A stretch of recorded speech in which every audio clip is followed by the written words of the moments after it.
pendaftaran EKTLN. Jadi jujur saya sampai saat ini ya, sebelum visa gitu, EKTLN merupakan syarat yang paling ribet kalau di saya gitu, kalau menurut saya, karena kemarin ini ada beberapa hal yang penjaganya itu ya begitulah, kayaknya pengen dilicinin gitu pakai garpit ataupun.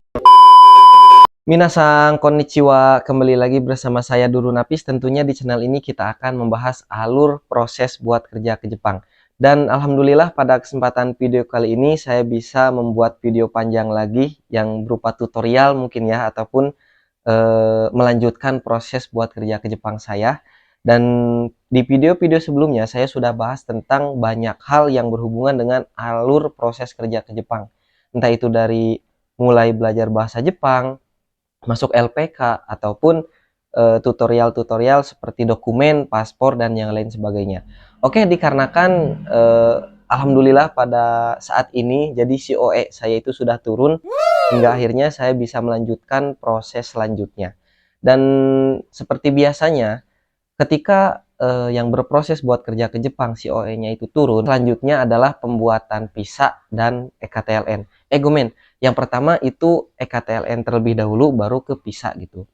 Kenapa seperti itu? Jadi nanti syarat untuk visa itu ada EKTLN, dan hingga akhirnya setelah EKTLN itu jadi ataupun EID itu jadi, kita bisa pengajuan visa. Oke, langsung saja akan saya ceritakan ataupun akan saya sharingkan ke minasang semua, yaitu tentang pemrosesan EKTLN ini. Jadi ada beberapa syarat yang emang banyak banget.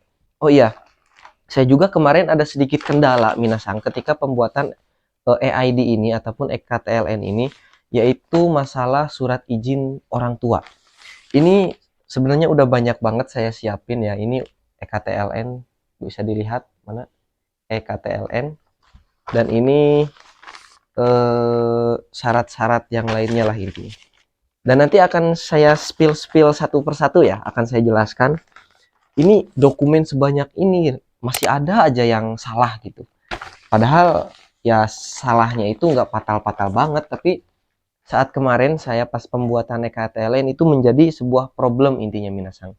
Dan supaya minasang semua nggak kejadian gitu, nggak kayak saya, jadi mudah-mudahan video ini bisa bermanfaat. Oke, yang pertama itu adalah untuk pembuatan syarat EKTLN itu adalah kontrak kerja. Jadi kontrak kerja itu kalau nggak salah ya 8 lembar itu ya, yang dari 1.5 sampai 1.17 ataupun 1.16, gomen 1.17 ya.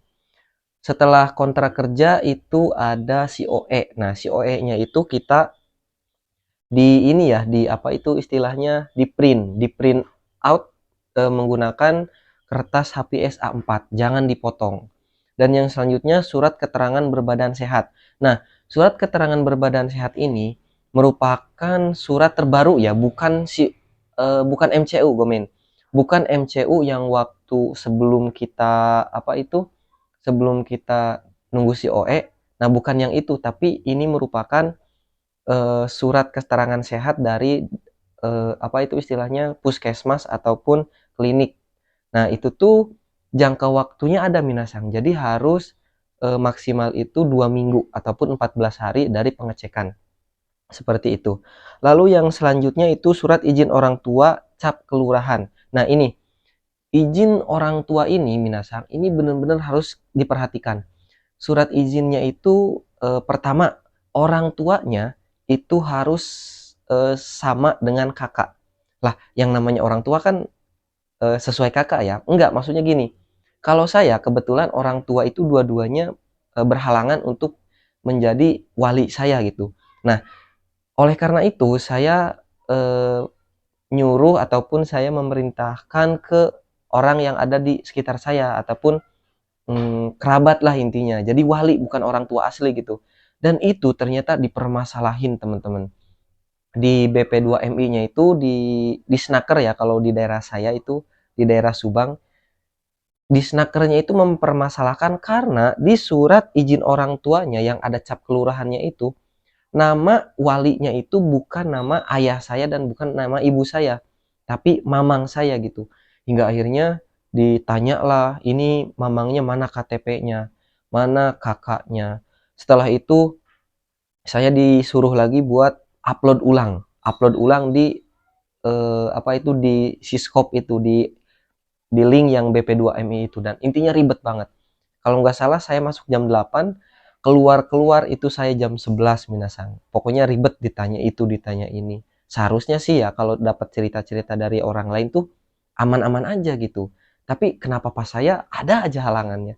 Tapi alhamdulillah nggak jadi kendala eh, inti gitu. Maksudnya nggak jadi kendala yang besar. Di hari itu juga alhamdulillah ya walaupun lama beres kayak gitu. Dan yang selanjutnya itu surat, oh iya, surat izin orang tua apa yang ada cap kelurahan ini itu tuh harus dimaterai ya, materai 10.000. Surat pertanggungjawaban. Nah, surat pertanggungjawaban ini merupakan tanda tangan kita bahwa kita itu siap gitu. Kalau misalkan ada kendala ataupun ada masalah itu ini ketika bekerja di luar negeri ataupun di Jepang ya kalau case-nya saya gitu. Jadi kita benar-benar harus buat tanda tangan di atas materai. Jadi dua yang harus dimaterain. Dan ada satu lagi surat keterangan perkawinan ataupun surat status lah intinya.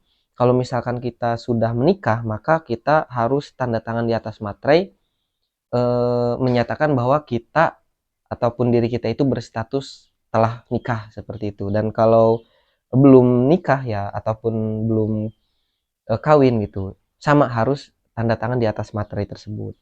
Dan yang kedua yaitu paspor, fotokopi paspor atau paspor asli. Lalu SSW dan JFT. Nah, ini merupakan sebuah syarat ya, sebuah syarat untuk TG. Jadi kalau misalkan magang kan nggak ada EKTLN ya. Nah, kalau TG kayak saya ini itu harus ada JFT minimal dan SSW. Kalau misalkan SSW-nya Kaigo dan itu harus ada 2 SSW, yaitu Kaigo Indonesia dan Kaigo Jepang. Dan yang selanjutnya yaitu MCU sih, yaitu MCU pas waktu itu saya bawa. Dan MCU-nya ini kan ada MCU bahasa Indonesia, ada MCU Jepang kan? Atau mungkin minasang hanya ada MCU Jepang, misalkan dari kliniknya langsung dikasih Jepang, itu Daijobu aman. Yang penting ada MCU. Lalu fotokopi kartu keluarga, dan yang jangan lupa juga yaitu dokumen lagi, yaitu dokumen satu strip 16 dan satu strip 17.